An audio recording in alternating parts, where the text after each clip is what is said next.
Bon dimanche à tous et à toutes, en ce dimanche matin de Pâques, de l'an de grâce 2026 de notre Seigneur. On est très content de pouvoir partager avec vous ce moment de célébration à l'Église chrétienne évangélique des Moulins. S'il y a des visiteurs qui nous visitent en cette occasion de Pâques, soyez les bienvenus. C'est un privilège pour nous de vous accueillir.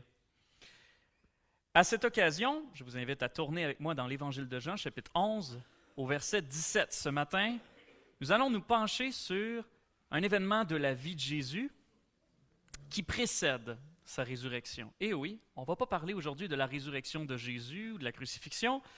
Pourquoi ne pas aller directement donc au chapitre 18 et 19 de l'Évangile de Jean et lire tout de suite le récit de la résurrection en ce dimanche de Pâques? Je ne vais pas vous mentir, la première de toutes les raisons, c'est qu'on est rendu au chapitre 11 de l'Évangile de Jean dans notre série de prédications. S'il y en a qui nous visitent, sachez qu'ici, à l'Église chrétienne évangélique des Moulins, ça fait 3 ans qu'on a commencé une étude en profondeur de l'Évangile de Jean. Et on passe à travers tout le texte, dimanche après dimanche, en tout cas, ceux où c'est moi qui prêche. Et ceux qui sont parmi nous depuis donc tout ce temps, vous savez qu'on en a des choses à dire sur l'Évangile de Jean. Alors, ce serait donc dommage de sauter des bouts, hein? N'est-ce pas? Ce serait le fun que l'année prochaine, on arrive juste précisément à Jean 19 pour le jour de Pâques, mais on verra comment Dieu coordonne les choses. Mais ce que j'apprécie beaucoup néanmoins, c'est que à Pâques, l'année passée comme cette année, par les aléas des horaires de prédication, on arrive quand même à des textes bibliques dans l'Évangile de Jean qui, sans pour autant être encore la crucifixion et la résurrection de Jésus, nous montre quand même des parallèles extrêmement intéressants avec la fête de la Pâque. Vous rappelez-vous, l'année passée, on arrivait sur un texte qui parlait de quoi? C'était en Jean 7. Au lieu de parler de la fête de Pâques, on a parlé de la fête des Tentes, qui était aussi une fête juive très connue, mais peut-être moins connue de nous. Et donc, on a pu sauter sur l'occasion pour faire des petits parallèles entre les fêtes. Et aujourd'hui, notre texte est celui de la résurrection, mais non pas celle de Christ. La résurrection de son ami Lazare. Donc, avant qu'on lise le texte d'aujourd'hui, j'aimerais commencer par répondre à 2 questions. En particulier, si on a des visiteurs parmi nous ou qui nous écoutent en ligne et qui n'ont pas suivi notre étude jusqu'à présent. Premièrement, pourquoi la résurrection de Lazare est-elle si importante dans la Bible? Question toute simple comme ça. Et deuxièmement, c'est quoi le lien qu'on peut faire entre la résurrection de Lazare et la fête de Pâques? Donc, première question. Les flèches ne fonctionnent pas un instant. On va voir si ça marche. Si je clique ici, mettons. Les flèches fonctionnent, c'est bon. Donc, pourquoi la résurrection de Lazare est-elle si importante dans la Bible?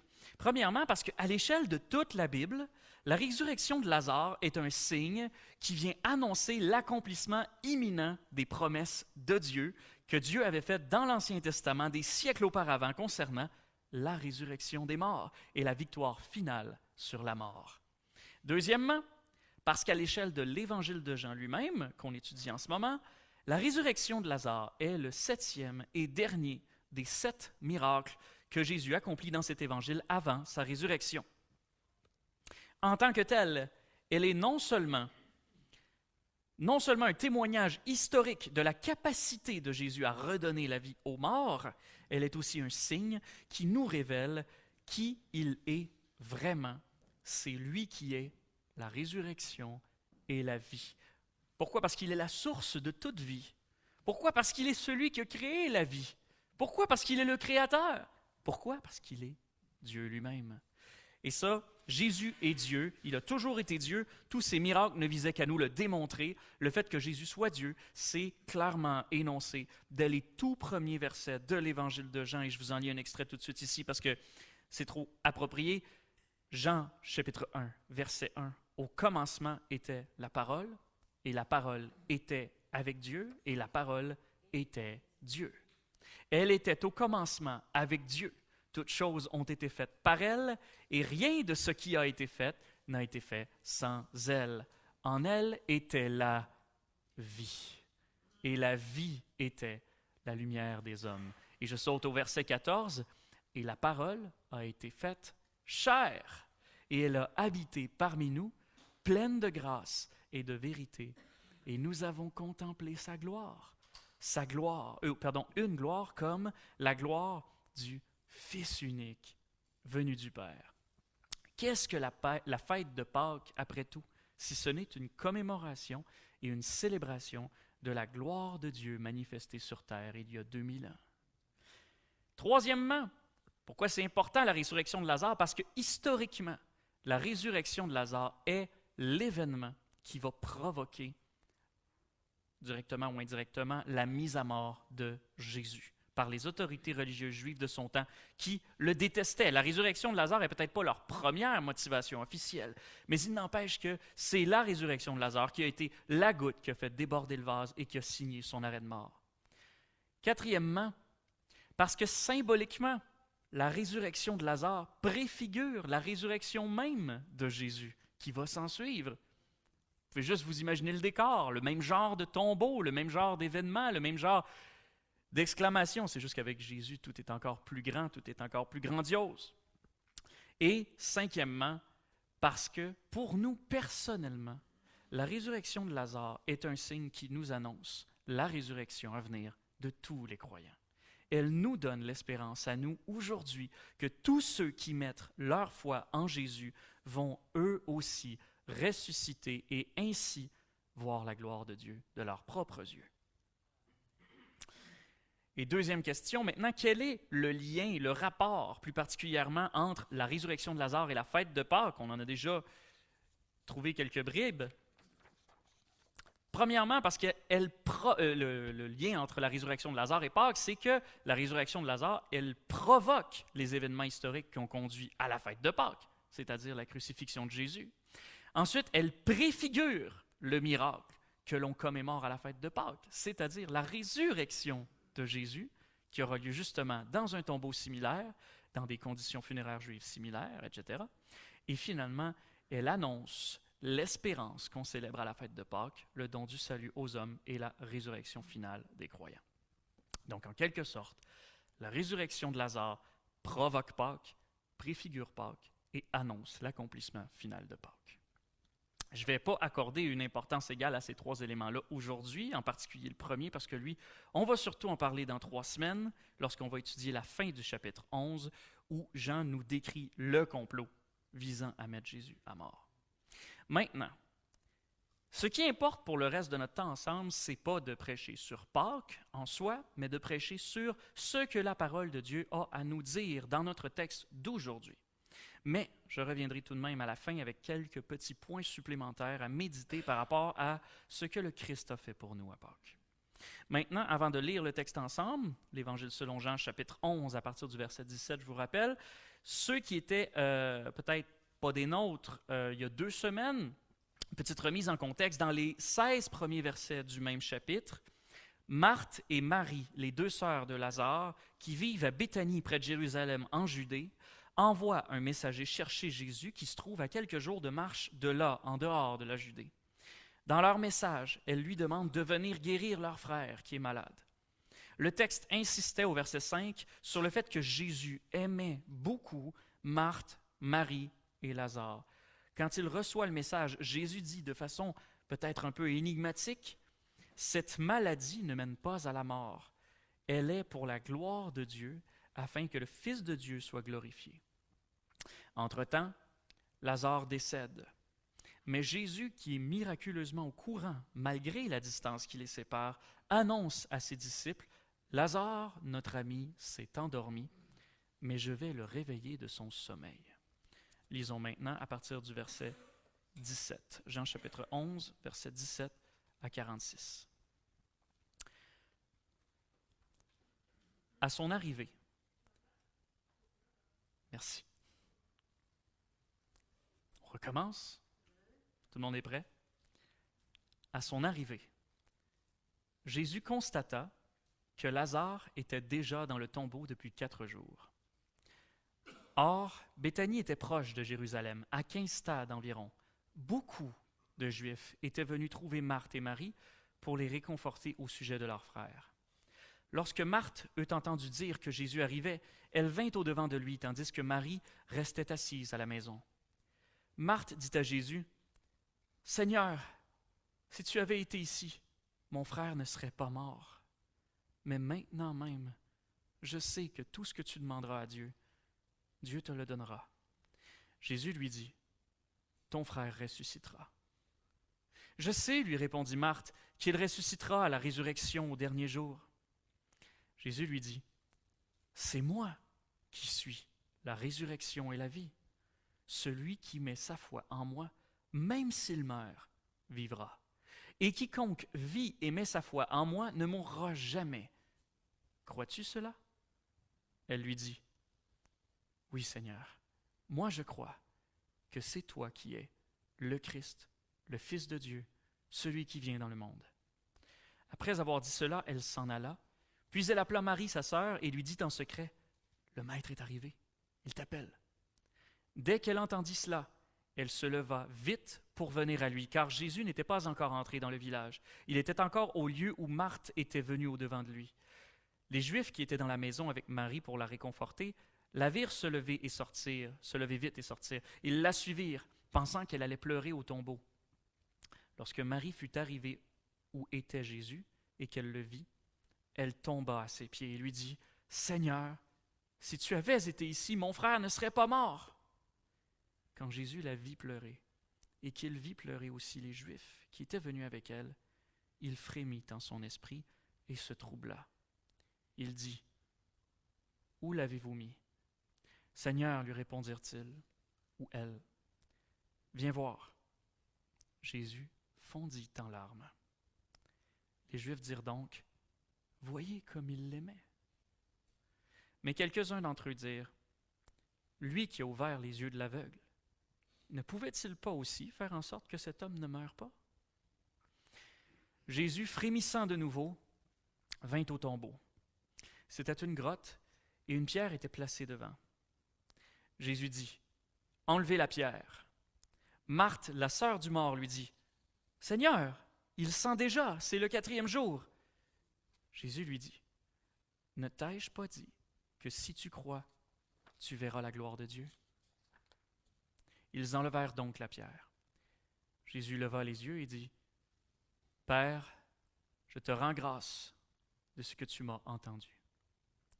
Quant à moi, je savais que tu m'entends toujours, mais j'ai parlé à cause de la foule qui se tient ici, pour qu'ils croient que c'est toi qui m'as envoyé. » Après avoir dit cela, il cria, « Lazare, sors! » Et le mort sortit, les pieds et les mains liés de bandelettes et le visage enveloppé d'un linge. Jésus leur dit, « Déliez-le et laissez-le aller. » Beaucoup de Juifs qui étaient venus chez Marie, ayant vu ce qu'il avait fait, mirent leur foi en lui. Mais quelques-uns d'entre eux s'en allèrent trouver les pharisiens pour leur dire ce que Jésus avait fait. Prions.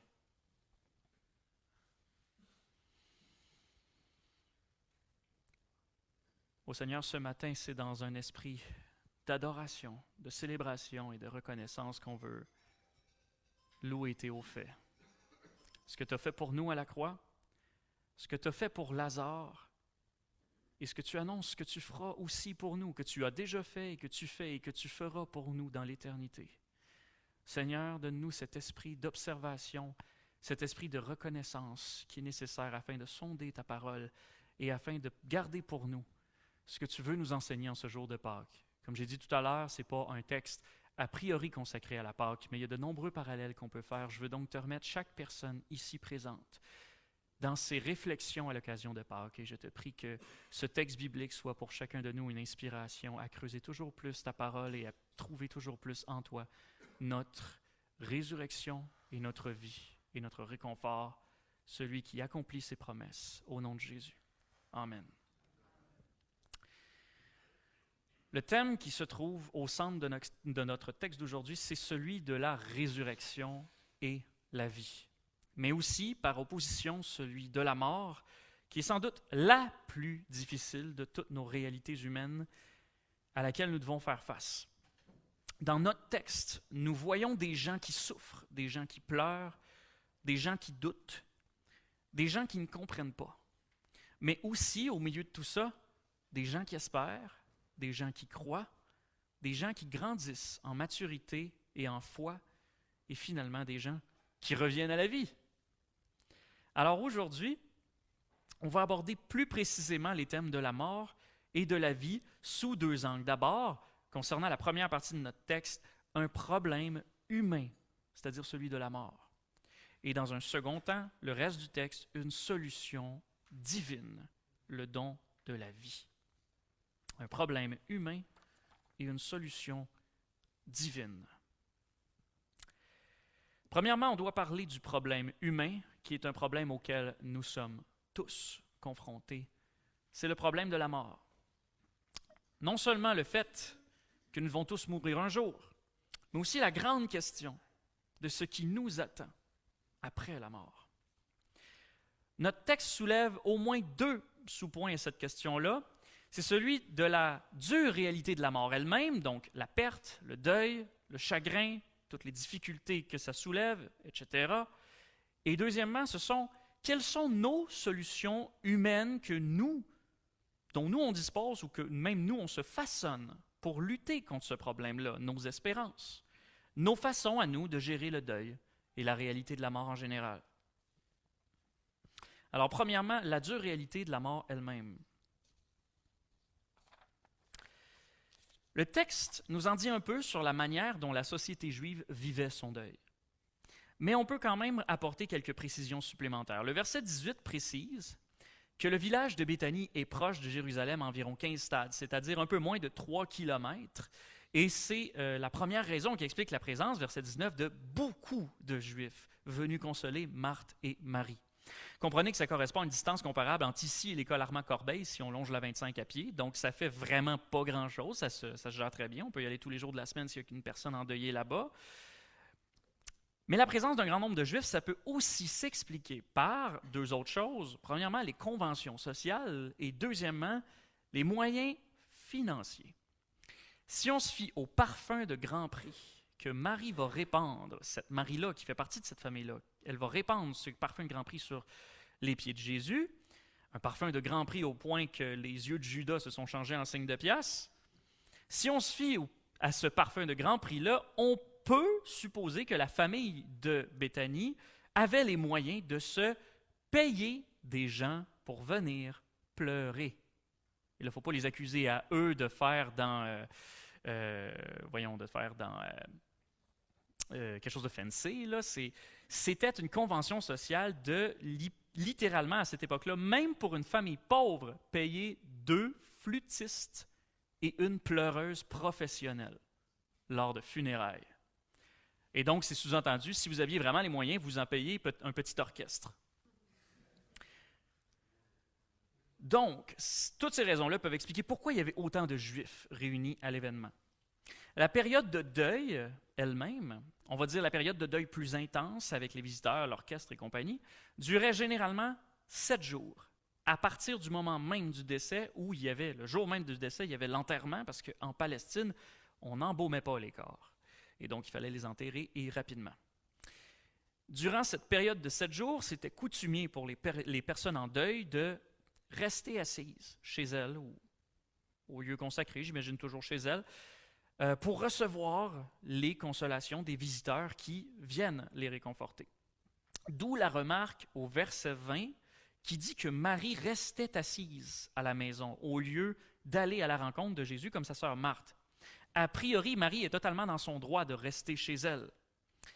Mais vu comme ça, mention honorable à Marthe qui a autant de raisons que Marie de rester à la maison pour attendre la consolation de Jésus, mais qui quand même va à la rencontre de Jésus sur le chemin. On peut voir là-dedans un signe de grand et profond respect pour son maître. Et peut-être aussi que Marthe a appris une certaine leçon passée concernant le fait de choisir la bonne part. Qui sait?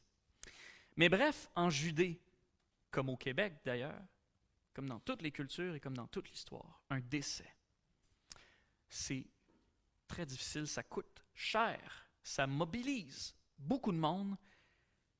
C'est le même problème auquel on fait tous face et devant lequel chacun de nous se retrouve finalement démuni. Pas grand-chose qu'on peut faire à part se soutenir les uns les autres du mieux qu'on peut. Et donc maintenant, comment est-ce qu'on le gère, ce problème-là de la mort? Quelles sont les solutions auxquelles on peut s'accrocher? Dans notre texte, rien que dans l'échange entre Marthe et Jésus, on peut retrouver ce qui, je crois, représente bien les deux grandes solutions humaines face au problème de la mort. Marthe dit à Jésus, verset 21, « Seigneur, si tu avais été ici, mon frère ne serait pas mort. » Ne serait pas mort. La première solution à laquelle on s'accroche face à la mort, c'est la plus évidente, c'est de vouloir l'éviter à tout prix. Évidemment. C'est d'espérer vivre le plus longtemps possible, de guérir de nos maladies, de toffer encore un petit bout, de repousser le problème, comme le plus vieil homme russe du monde, il toffe mais il achève. Cette solution-là, elle est normale. Il n'y a rien de plus naturel. Dieu nous a dotés d'un instinct de survie. Il faut qu'on prenne soin de nos corps, des corps qu'il nous a donnés, et pour autant de temps qu'il va nous donner dans sa grâce à vivre sur terre, on peut même se montrer reconnaissant de ça. Mais survivre en soi, le plus longtemps possible, ça ne règle pas notre problème avec la mort. Si Jésus avait fait exactement ce que Marie et Marthe lui avaient demandé et qu'il avait guéri Lazare, ça aurait peut-être réglé un gros problème pour quelques années. Mais ça n'aurait pas réglé leur plus gros problème, celui de l'éternité. Mais en laissant Lazare mourir temporairement, Jésus non seulement éprouve la foi de Marie et Marthe, mais il va leur donner l'opportunité de grandir dans cette foi. Cela étant dit, deuxième mention honorable pour Marthe, pour la foi qu'elle exprime au verset 22 lorsqu'elle dit « Mais maintenant même, je sais que tout ce que tu demanderas à Dieu, Dieu te le donnera. » Marthe, comprenez bien, elle n'est pas en train de dire ici à Jésus qu'elle est convaincue que maintenant que Lazare est décédé, Jésus a le pouvoir de le ramener à la vie. Pourquoi je dis ça? Parce que plus tard, lorsque Jésus va dire d'enlever la pierre, elle s'oppose parce qu'elle n'a toujours pas compris qu'à ce moment-là, il s'apprête à ressusciter Lazare. Ce n'est pas ce qu'elle veut dire ici. Elle n'a pas forcément la foi que Jésus s'apprête à ressusciter son frère. En fait, au verset 22, la foi de Marthe n'a pas encore atteint le niveau où Jésus veut l'emmener. Mais elle dit tout de même à Jésus, « Mais maintenant même, je sais que tout ce que tu demanderas à Dieu, Dieu te le donnera. » C'est une façon pour elle de dire, « Je sais que tu aurais pu guérir mon frère, et même si tu ne l'as pas fait, je continue à croire que Dieu t'a donné ce pouvoir-là. » Ça prend beaucoup de respect, beaucoup de confiance et d'acceptation face à la situation pour être capable de dire une telle chose à Jésus. Elle vient de perdre son frère, mais elle pense quand même, à travers tout ça, à honorer son maître, qui n'est pas arrivé à temps pour le sauver. Il faut le faire. Mais voyez déjà comment Marthe gère émotionnellement son deuil. On gère tous le deuil de différentes manières. Marthe et Marie, dans notre texte, sont deux beaux exemples de deux manières différentes de le gérer. Marthe est dépeinte dans les évangiles comme étant la plus rationnelle des deux, la plus terre à terre. Et pour passer à travers le deuil, qu'est-ce qu'elle fait? Elle s'accroche aux vérités qu'elle connaît. Je sais, même en ce moment, que Dieu te donne ce que tu demandes, y compris le pouvoir de guérir miraculeusement les malades. Et lorsque Jésus lui répond, en gâchant carrément le punch de la suite du texte, « Ton frère ressuscitera », qu'est-ce qu'elle fait encore? Elle rationalise. « Je sais », lui répondit Marthe, une autre vérité à laquelle elle s'accroche, qu'il ressuscitera. Je sais qu'il ressuscitera à la résurrection, au dernier jour. Marthe passe carrément à côté de la bonne nouvelle que Jésus est en train de lui annoncer. Ici, elle s'accroche à l'espérance de sa culture, la culture juive. Dans l'Ancien Testament, dans le livre du prophète Daniel, chapitre 12, Dieu annonce que dans les derniers temps, une multitude qui dort au pays de la poussière se réveillera, les uns pour la vie éternelle et les autres pour le déshonneur, pour une horreur éternelle. La plupart des Juifs du premier siècle croyaient en cette prophétie-là de l'Ancien Testament. Ils croyaient conformément à la parole de Dieu que le jour viendrait où les morts ressusciteraient en deux groupes, les justes pour la vie éternelle et les injustes pour l'horreur éternelle. Mais souvent, le mot d'ordre, c'était grosso modo que si tu étais juif, membre du peuple élu de Dieu sur terre quand même, et si tu avais mené une pas trop pire vie, généralement, tu étais safe. Tu fais partie de ceux qui allaient ressusciter pour la vie éternelle. C'était, entre autres, l'enseignement des pharisiens, et c'était une espérance souvent prise pour acquise à l'époque, chez les Juifs à l'époque. Un peu comme nous aussi, au Québec, dans notre société post-chrétienne. On prend souvent pour acquis une espérance en la vie éternelle, ou le bonheur éternel, ou la réunion avec ceux qu'on aime. Chacun souvent a sa petite version personnelle de son espérance. Je ne veux pas entrer dans les détails, mais tout ça, c'est un peu hérité de notre christianisme d'autrefois. On n'y croit pas forcément parce qu'on est chrétien. On y croit parce que, bon, c'est des croyances populaires et surtout c'est rassurant. Mais de grâce, quand il s'agit de vie ou de mort éternelle qui plus est, ne prenez aucune croyance populaire pour acquise. Ne banalisez pas le problème de la mort. Et ça, c'est notre deuxième solution humaine face à la mort. On la banalise. Souvent, c'est qu'on ne veut pas trop y penser. On se réfugie dans des croyances, non pas parce qu'elles nous ont convaincus réellement, mais parce qu'elles nous sont agréables. Et souvent, parce qu'on a perdu espoir qu'une vraie réponse existe à notre problème. Ce faisant, tout ce qu'on fait, c'est qu'on repousse le problème. On se désensibilise à sa gravité. Tu es dans ton char, tu roules, tu entends un bruit qui n'est pas normal. Ça pourrait être grave. Ça pourrait te coûter très cher. Qu'est-ce que tu fais? Tu montes le volume de la radio. Puis tu espères que tu ne l'entendras plus. Malheureusement, la mort, ce n'est pas comme ça que ça marche. C'est une des dernières choses qu'on devrait banaliser. Il nous faut rester attentifs à ce problème-là. Il y a un proverbe dans la Bible qui m'inspire beaucoup sur cette question-là. C'est en Ecclésiaste 7.2 qui nous dit « Mieux vaut aller dans une maison de deuil que d'aller dans une maison de festin. » Hein? Mieux vaut être dans une maison de deuil qu'une maison de festin? Oui, parce que c'est là la fin de tout homme. Et celui qui vit prend la chose à cœur. Il faut la prendre à cœur. Elle est beaucoup trop importante pour être négligée. Bref, la première solution humaine qu'on a vue face au problème de la mort, c'est de chercher à l'éviter.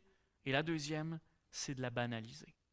Sans aller jusqu'à dire que Marthe est ici en train de banaliser la mort, elle s'accroche tout de même à une espérance bien populaire, l'espérance juive, qui vient pas de nulle part, là, on ne va quand même pas décrédibiliser, c'est une prophétie de l'Ancien Testament, ça nous vient de la parole de Dieu, mais on sent quasiment que dans la manière de Marthe d'en parler, c'est du pré-mâché. Je sais ce qui va se passer pour mon frère, il va ressusciter dans les derniers temps, comme tout le monde, évidemment, tu vas chercher à me consoler, ça ne me consolera pas, mais bon, on le sait, ça s'en vient. Mais comment est-ce que Jésus lui répond au verset 25? Est-ce qu'il lui donne tort? Non? Est-ce qu'il lui donne raison? Non? Sans lui donner ni raison ni tort, il corrige son espérance incomplète. Jésus redirige toute l'espérance de Marthe d'un événement futur et lointain à sa personne présente. C'est qui parle à Marthe lorsque Jésus lui répond? C'est Dieu qui parle quand il dit « C'est moi qui suis la résurrection et la vie ». Cherche pas ailleurs. Prends rien pour acquis, mais cherche moi si tu veux avoir la vie. Nul ne vient au Père que par moi, dira plus tard Jésus en Jean 14, 6. En parlant de cette façon à Marthe, Jésus se présente à nous comme la solution divine à notre problème humain qu'est la mort. Il s'agit d'une solution divine parce que c'est une solution qui nous a été donnée par Dieu. Éphésiens 2.8 est tellement clair là-dessus.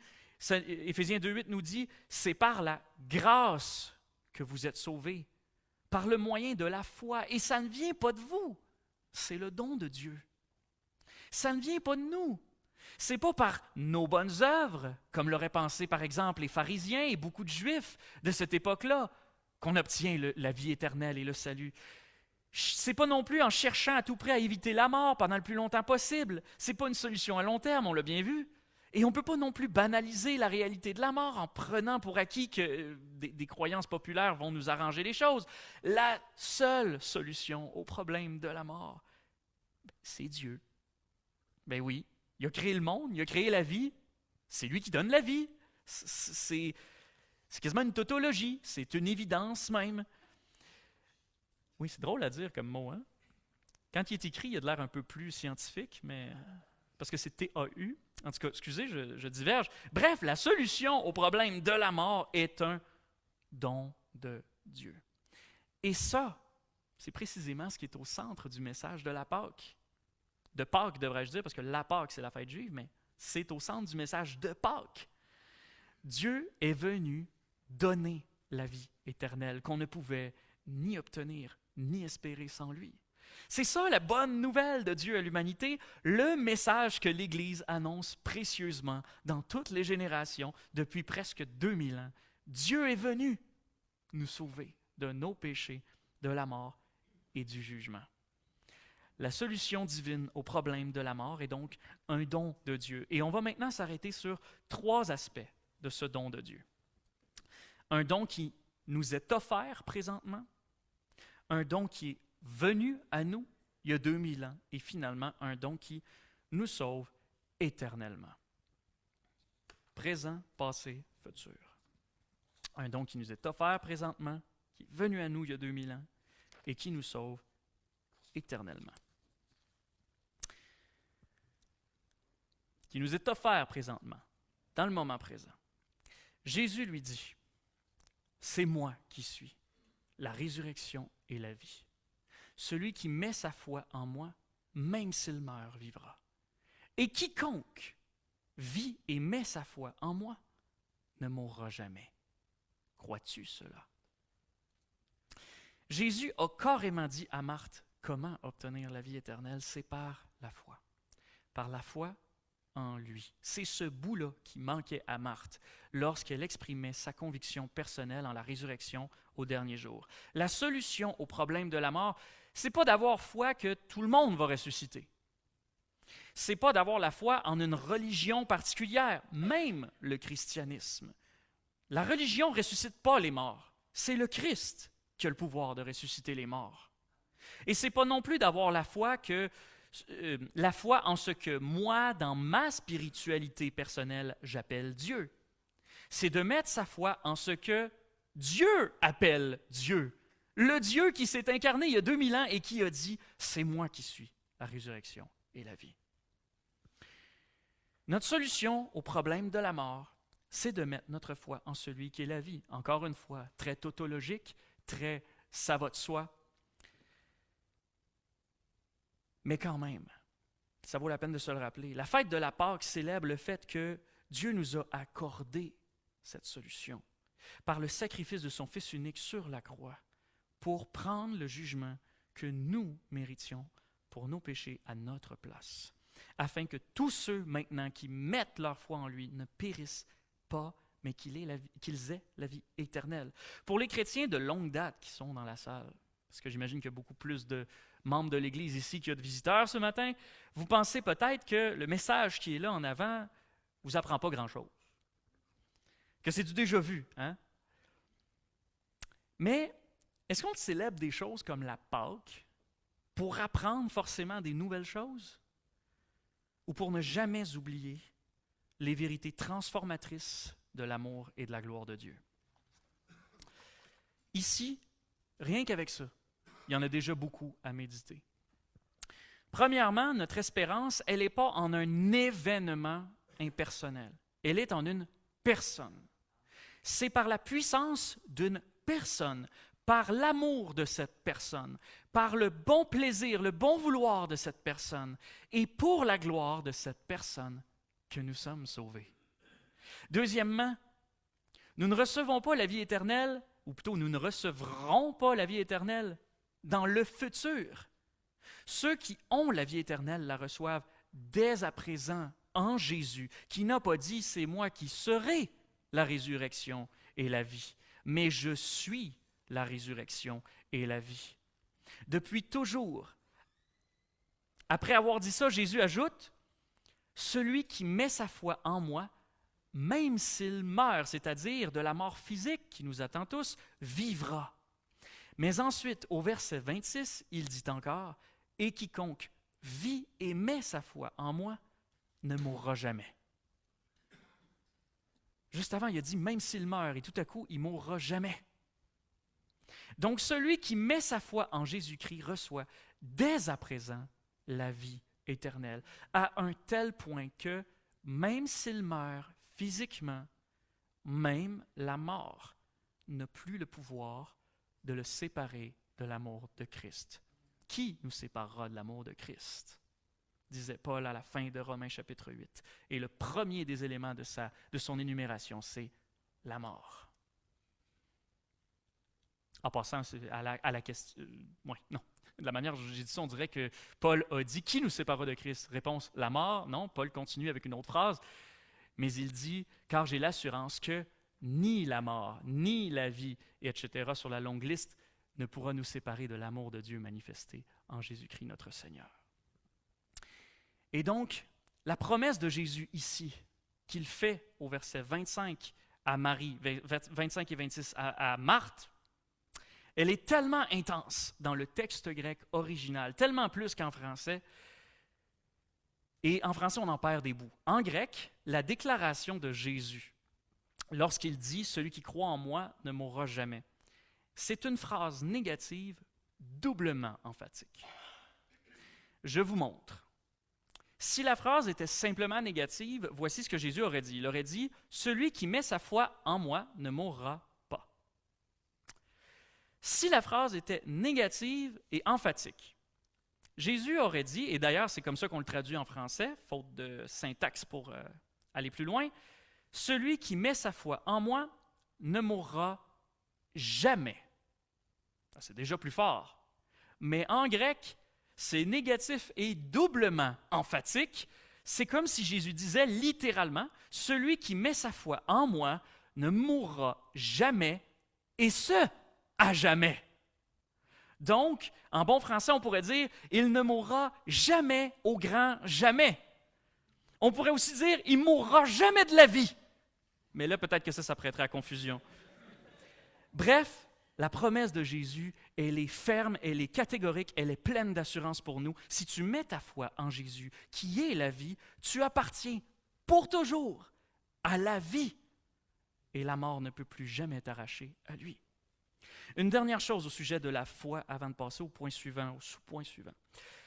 Ce que j'ai trouvé très intéressant en lisant la conversation entre Jésus et Marthe, c'est que par 2 fois, Marthe expose à Jésus des, entre guillemets, des déclarations de foi personnelles. Hein? Les 2 fois, elle se montre quand même très ferme, très résolue dans ses convictions. Elle commence ses 2 confessions par « Je sais ci, je sais ça. Je sais que tout ce que tu demanderas à Dieu, Dieu te le donnera. » Verset 22. « Je sais que Lazare ressuscitera à la résurrection au dernier jour. » Verset 24. Et Jésus aurait pu prendre la balle en vol et rebondir là-dessus. Donc, lorsqu'il corrige sa confession de foi, il aurait pu lui dire « C'est moi qui suis la résurrection et la vie, sais-tu cela aussi? » Est-ce que ça, tu le sais? Mais Jésus ne lui demande pas si elle le sait. Elle lui demande si elle le croit.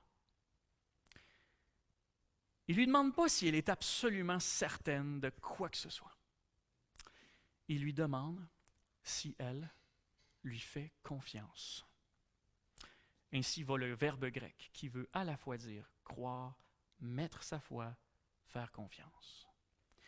Et ça, cette douceur-là de Jésus dans son approche, cette, on pourrait dire entre guillemets, indulgence dont il fait preuve, ce désir d'une foi simple, simple comme celle d'un enfant, ça nous en dit long sur l'accessibilité du don de Dieu pour nous. Dieu nous offre la vie éternelle de telle sorte qu'on puisse la recevoir.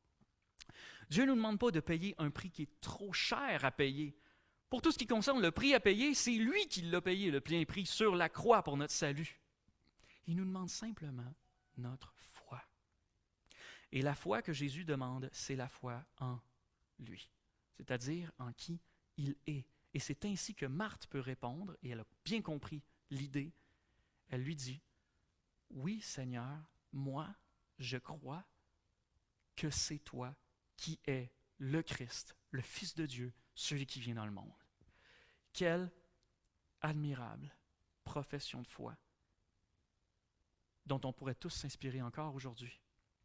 Comme on le voit quand elle cherche à empêcher Jésus d'ouvrir le tombeau, plus tard, sa foi n'est pas sans défaut, n'est pas sans doute, n'est pas sans incompréhension, mais celui en qui elle a placé sa foi, elle l'a vraiment reconnu pour qui il est, Jésus, la résurrection et la vie, le Christ, le Messie, le Fils de Dieu et celui qui vient dans le monde. Comme on dit souvent, on n'est pas sauvé par la qualité de notre foi, mais bien par l'objet de notre foi. Donc, parlant de celui qui vient dans le monde, c'est-à-dire par l'incarnation, les prochains versets nous en disent beaucoup sur l'humanité de Jésus. Quand Jésus dit « C'est moi qui suis la résurrection et la vie », on entend vraiment que c'est Dieu qui parle, Jésus dans sa divinité. Jésus nous montre qu'il est Dieu, autant dans ses déclarations que dans le miracle qu'il s'apprête à accomplir. Mais entre cette déclaration-là, versets 25-26, et le miracle qui arrive plus loin dans le chapitre, on a aussi beaucoup d'éléments entre les versets 28 et 38 qui vont souligner son humanité. Dieu s'est incarné en chair et en os. Comme nous, il a aussi connu la faim, connu la soif, la tristesse, la colère et la souffrance. Il est à la fois pleinement Dieu et pleinement homme. Lisons les versets 28 à 38. Après avoir dit cela, elle s'en alla. Puis elle appela Marie, sa sœur, et lui dit en secret, « Le maître est arrivé, il t'appelle. » Parenthèse. C'est un détail très secondaire dans notre texte, mais je veux quand même m'arrêter sur le fait que le simple fait qu'une femme juive du premier siècle soit en train de parler de Jésus à une autre femme juive du premier siècle, en parlant de lui comme de leur maître à toutes les deux, c'est un témoignage extrêmement significatif de l'importance que Jésus accordait aux femmes, parce que pendant ce temps-là, les autres maîtres enseignants du judaïsme n'enseignaient pas les femmes. On ne prenait pas de femmes disciples. J'avance au verset 32 tout de suite. Lorsque Marie fut arrivée là où était Jésus et qu'elle le vit, elle tomba à ses pieds et lui dit, « Seigneur, si tu avais été ici, mon frère ne serait pas mort. » Quand Jésus la vit pleurer et qu'il vit pleurer tous les Juifs qui étaient venus avec elle, il frémit dans son esprit et se troubla. Il dit, « Où l'avez-vous mis? » « Seigneur, lui répondirent-ils ou répondirent-elles, ce serait pareil en grec, « Viens voir. » Jésus fondit en larmes. Les Juifs disaient donc, « Voyez comme il l'aimait. » Mais quelques-uns d'entre eux lui dirent, dire, « Lui qui a ouvert les yeux de l'aveugle, ne pouvait-il pas aussi faire en sorte que cet homme ne meure pas? » Jésus, frémissant de nouveau, et vint au tombeau. C'était une grotte et une pierre était placée devant. Les réactions de Jésus ici, dans ces quelques versets, ont fait couler beaucoup d'encre. Et loin de moi ici de vous en faire un exposé complet. Je n'ai pas moi-même fini de lire là-dessus. Mais ça a fait couler beaucoup d'encre pour bien des raisons et pour cause, même les Juifs qui ont assisté à ces réactions étaient déjà en train de l'interpréter, sa réaction. Les Juifs, au verset 36, concluent que Jésus pleure par amour pour son ami Lazare. Et ils ont totalement raison. Jésus aimait Lazare. Ça nous est dit dès le verset 5. Et il aime Lazare à tel point qu'il va affronter la mort pour lui. Et 2 fois plutôt qu'une. Ici, pour le ressusciter, une première fois, et la deuxième fois plus tard à la croix. Ils ont totalement raison de penser que Jésus aime Lazare. Seulement, ils ont probablement tort de penser que Jésus, à ce moment-là, pleure pour Lazare. Parce que Jésus sait qu'il va ressusciter Lazare d'entre les morts. Il est venu pour ça. Il n'a pas peur là-dessus. Mais alors, pour qui est-ce que Jésus pleure si ce n'est pas pour Lazare? Ou pourquoi? Et en fait, la manière dont on comprend le verset 35, « Jésus pleura » ou « Jésus fondit en larmes » dépend étroitement de la manière dont on comprend le verset 33 qui vient avant. Le verset 33 nous dit qu'en voyant Marie et tous les Juifs avec elle pleurer, Jésus frémit dans son esprit et se troubla. Une traduction merveilleuse d'ambiguïté. Ça veut dire quoi il frémit? Ça veut dire quoi il se troubla? Il y a deux verbes là-dedans. Frémir et se troubla. Parlons d'abord du deuxième. Le deuxième verbe, se troubla, en grec, c'est tarasso, qui s'applique autant à une personne qui est troublée intérieurement, émotionnellement, qu'au fait d'agiter de l'eau. Donc, quand on dit de l'eau trouble, hein, en français, on garde encore cette nuance-là, mais je préfère encore le verbe agiter pour décrire ça. L'image est encore plus nette pour ce qui est de brasser de l'eau. Ça marche aussi pour le psychologique. Jésus s'agita. Le premier verbe, traduit ici par frémir, c'est lui qui nous donne du fil à retordre. En grec, c'est ambrimaomai. Ambrimaomai, qui peut vouloir dire plusieurs choses, dont se mettre en colère, s'irriter ou s'indigner. Ça va pas mal loin de frémir. En passant, pour une rare fois, je vous ai mis, vous voyez, entre crochets, des fois, j'ajuste le texte la plupart du temps pour qu'il soit le plus précis possible du texte original. Pour une fois exceptionnelle, je n'ai pas mis frémir parce que c'est le mot le plus approprié, je l'ai mis parce que c'est un des mots les plus répandus dans nos traductions françaises et vous seriez peut-être plus familier avec celui-là, mais tout de suite, je vous le dis, je ne pense pas que c'est un bon candidat. Non, on est vraiment dans la nuance de se mettre en colère, s'irriter ou s'indigner. À peu près tous les commentateurs sont d'accord pour dire qu'ici, Jésus n'est pas juste triste ou bouleversé. Il n'est pas juste triste, il exprime une certaine forme de colère. C'est pour ça, donc, que même le verbe frémir, ça ne marche pas. Le théologien Donald Carson propose qu'ici, on traduise en fait par le fait que Jésus s'indigne. Mais si Jésus est indigné, contre qui il s'indigne? Contre Marie? Et contre les Juifs qui pleurent? Don Carson dit que leur manque de foi en le fait qu'il est la résurrection et la vie et qu'ils pleurent sans penser que Jésus va ressusciter Lazare pourrait être une des raisons pour lesquelles Jésus s'indigne, dans la mesure où on parlerait d'ici d'une sainte colère contre le péché en général et non pas d'une impatience ou d'une absence de compassion pour des personnes endeuillées quand même. Mais si ça s'applique, ce n'est certainement pas la première raison. La première raison pour laquelle Jésus s'indignerait, toujours selon Don Carson, ce serait qu'il s'indigne contre le péché lui-même, la maladie et la mort elle-même. Tant de symptômes d'un monde déchu qui causent tant de souffrance partout autour de nous, dans une période de deuil plus particulièrement. Ça, ce serait probablement le sens le plus logique. Si le verbe ambrimaomai, finir par le dire comme il faut de mémoire, ce serait le sens le plus logique. Si ambrimaomai veut bien dire se mettre en colère, s'irriter ou s'indigner. C'est en passant l'hypothèse qui domine le plus dans nos traductions modernes de la Bible en français. Mais un autre théologien, Andreas Kostenberger, propose une autre option. Kostenberger est allé chercher en dehors de la Bible tous les textes grecs anciens qui utilisent le verbe embrimaomai. Et il n'a trouvé ce verbe-là que dans un seul texte qui a été écrit avant le Nouveau Testament. Parce que les textes qui ont été écrits avant ont plus de poids pour nous donner une idée de l'intention, du sens d'un mot qu'un auteur avait en tête lorsqu'il écrit. Donc, il n'y a rien qu'un texte répertorié qui utilise ce verbe-là, avant le Nouveau Testament.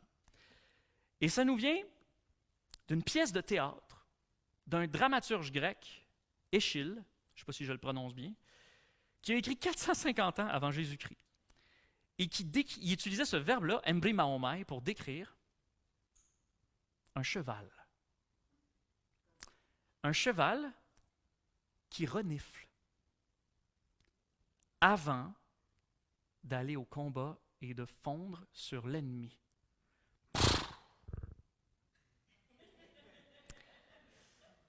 Si tel est vraiment le sens que Jean avait en tête lorsqu'il écrit le comportement de Jésus, ce que ça voudrait dire, c'est que Jésus est ici non pas triste, ni même forcément en colère, mais qu'il se hérissait, se braquait comme impatient d'aller au combat contre son ennemi, la mort.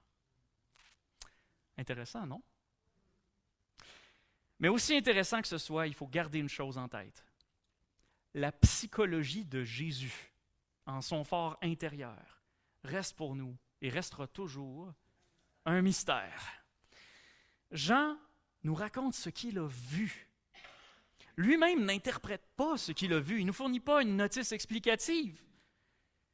Mais ce qui est merveilleux, c'est qu'il a vu ça et qu'il a tenu à nous raconter ce qu'il avait vu. Et cela même si ça pouvait contribuer à nous dépeindre un Jésus plus humain. Rappelons que le but de Jean ici, c'est que ses lecteurs croient que Jésus est Dieu. Il aurait très bien pu trouver un intérêt à sauter ce bout-là, sauter le bout où Jésus laisse paraître une faiblesse ou une sensibilité. Mais en fait, le but de Jean, c'est pas juste de nous faire croire qu'en la divinité de Jésus, c'est de nous faire croire en Jésus tel qu'il est, pleinement Dieu et pleinement homme. Pour notre salut, la parole a été faite chair avec tout ce que ça implique. La faim, la soif, la fatigue, les émotions, la colère, le hérissement, mais surtout, toujours dans la sainteté de Dieu. Ici, donc, je veux surtout, pour le dernier des sous-points qui nous restent, insister sur la puissance de Jésus qui nous sauve aujourd'hui, éternellement et définitivement. Et donc, on lit la fin du texte, 39 à 44. Jésus dit, enlevez la pierre. Marthe, la sœur du mort, lui dit, Seigneur, il sent déjà, c'est le 4e jour. Jésus lui dit, ne t'ai-je pas dit que si tu crois, tu verras la gloire de Dieu? Ils enlevèrent donc la pierre. Jésus leva les yeux et dit, Père, je te rends grâce de ce que tu m'as entendu.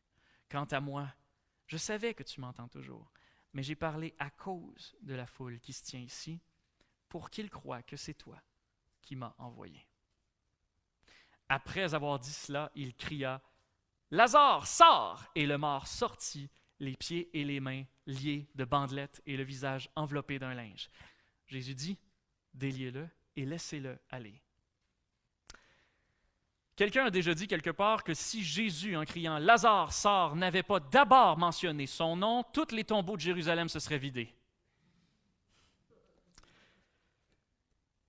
Ce qui est intéressant avec ce texte-là, c'est que, quand on remet ça en parallèle avec la première partie du texte, les 16 premiers versets dont on a parlé il y a 2 semaines, vous savez, donc Jésus reçoit la requête des 2 sœurs et puis il attend 2 jours là où il était avant de répondre et avant de se déplacer pour aller guérir Lazare. Et on est en droit de se poser la question, mais pourquoi il fait ça?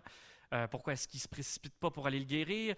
Et après tout, on a un autre passage dans l'Évangile de Jean où Jésus, sur sa parole, guérit de façon instantanée un enfant qui est à distance. C'est à la fin de Jean chapitre 4. Pourquoi est-ce qu'il n'a pas fait ça avec Lazare? Eh bien, s'il nous vient encore à l'esprit de comparer la guérison de quelqu'un à distance avec l'aspect impressionnant de la guérison de Lazare, on peut mettre les choses comme ceci. À quelle distance devait être l'âme de Lazare pour entendre Jésus là où il était? Pas de ce monde, en tout cas. Aussi, il y a quelque chose d'intéressant. En grec, l'expression « Lazare sort », en fait, elle n'a pas de verbe. Il y a 3 mots. Lazare, ici, dehors.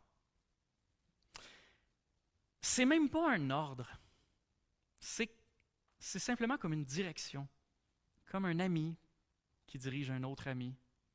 Et à quoi ça va ressembler lorsqu'un jour, on va se réveiller, nous autres aussi? Jésus va-t-il nous appeler? Qu'est-ce qu'il va nous dire? Est-ce que, comme on a déjà mentionné au culte ce matin, on va entendre sa voix? Et c'est en l'entendant prononcer notre nom qu'on va le reconnaître. Comment ça va se passer? Par ici. Sors. Viens. Ah, toi, tu mets un verbe d'ordre? En terminant,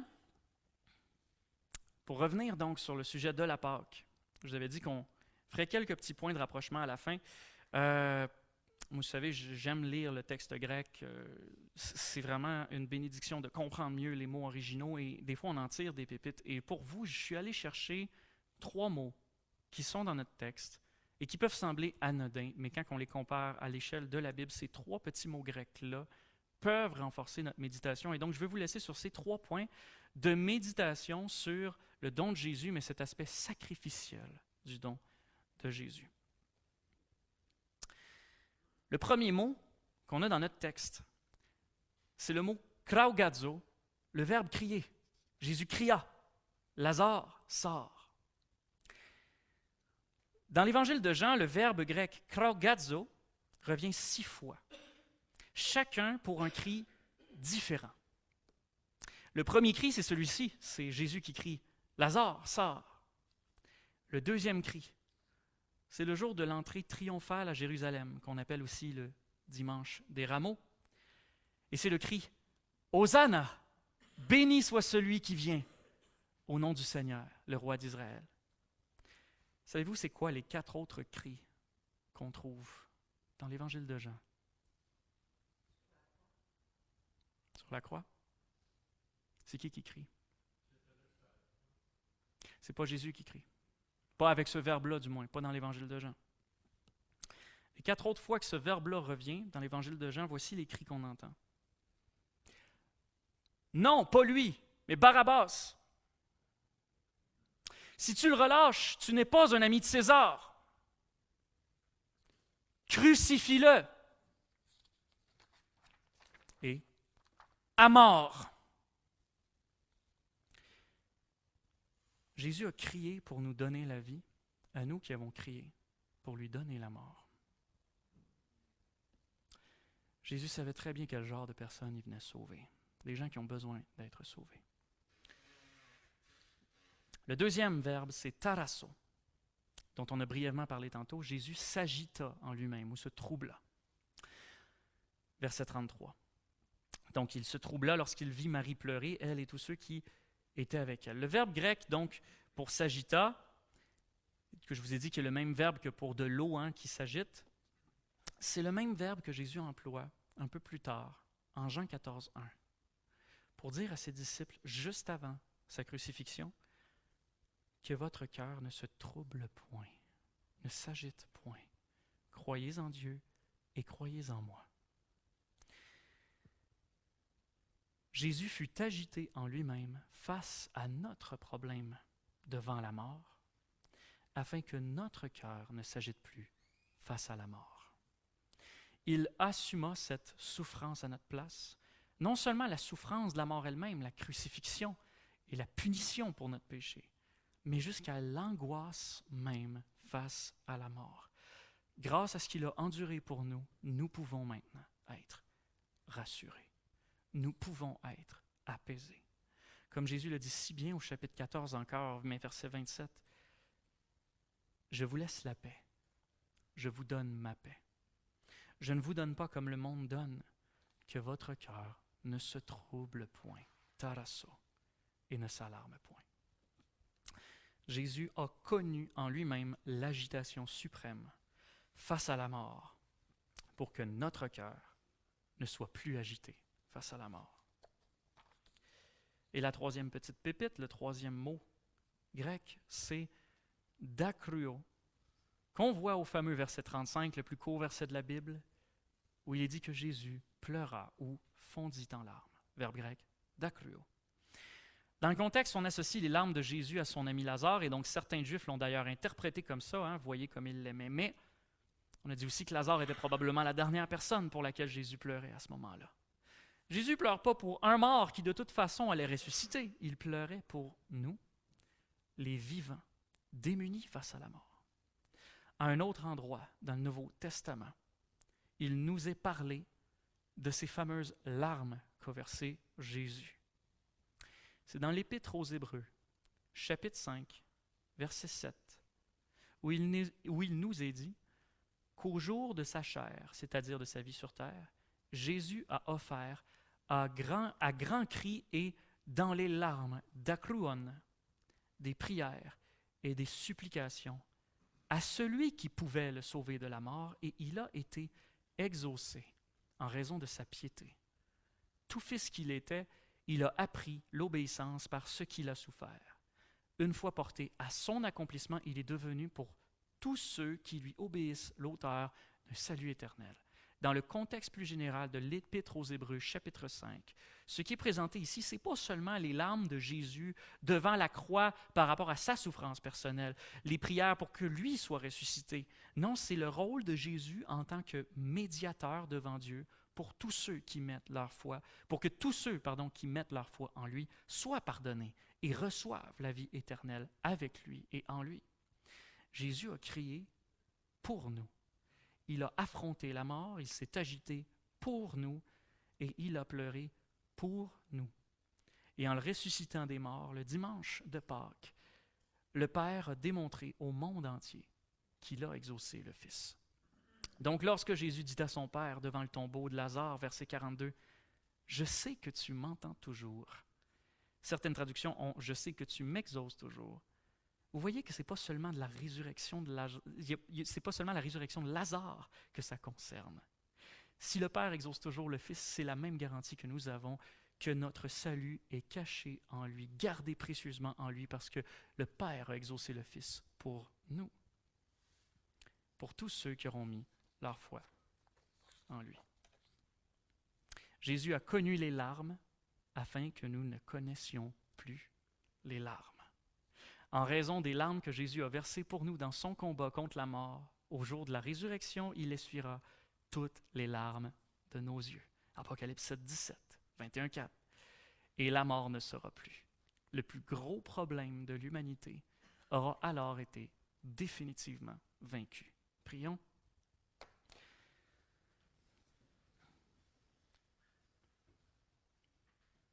Seigneur, merci pour ce que tu as fait pour nous il y a 2000 ans à la croix. Merci pour ce que tu préparais d'avance, d'éternité en éternité. Merci pour ton amour. Merci pour Jésus qui, pleinement Dieu et pleinement homme, a compati à nos souffrances, a vécu la souffrance à nos côtés et nous a extirpés aux griffes de la mort et de toute souffrance éternelle à venir. Ô Seigneur, aide-nous à, dès maintenant, nous réjouir en espérance, comme dit la Bible, en cette promesse que nous avons, que nous serons ressuscités avec toi dans la fin des temps. Mais tu nous dis déjà que nous avons la vie éternelle ici et maintenant.